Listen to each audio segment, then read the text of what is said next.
Hey, Rivermont family, it's Pastor Brett with today's devotional, which comes from the Westminster Shorter Catechism, question 18.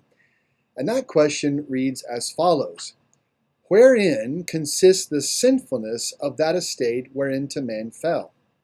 The answer is that the sinfulness of that estate whereinto man fell consists in the guilt of Adam's first sin, the want of original righteousness, and the corruption of his whole nature, which is commonly called original sin, together with all actual transgressions which proceed from it.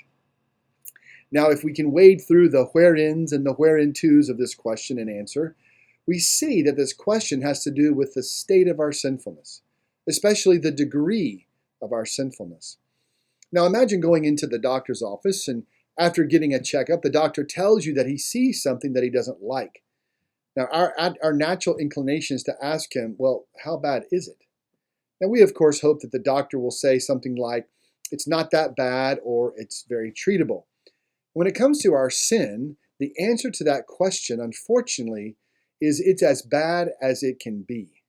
Now, in what sense is it as bad as it can be?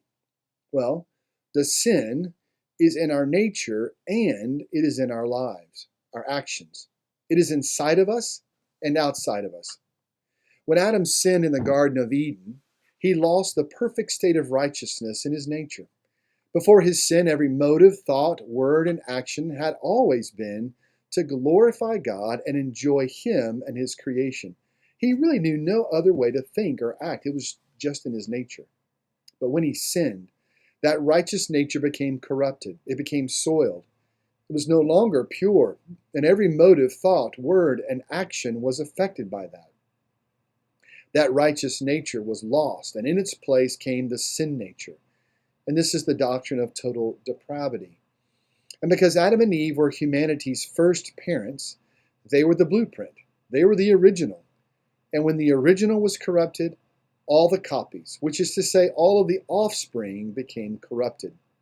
With each successive offspring, that sin nature was handed down like an inheritance of death.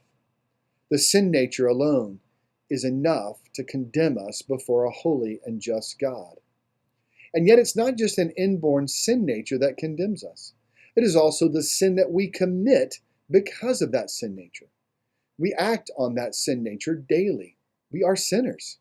We actively, willfully, and intentionally disobey God and His commands by either failing to do what is right or doing what is wrong. This is a double blow, and it's why we say that our sin is as bad as it can be. Now, let me be clear. I'm not saying that every single thing that we think or say or do is sinful. That's not what the doctrine of total depravity means. What I am saying, and what the doctrine of total depravity teaches, is that sin has touched every part of our life. There's not one part of our life that is not affected by sin. It is totally subjected to sin's corruption. I used to think that wasn't possible for pastors.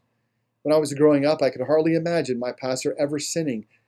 That is until I became one and realized that pastoring is also tainted by sin.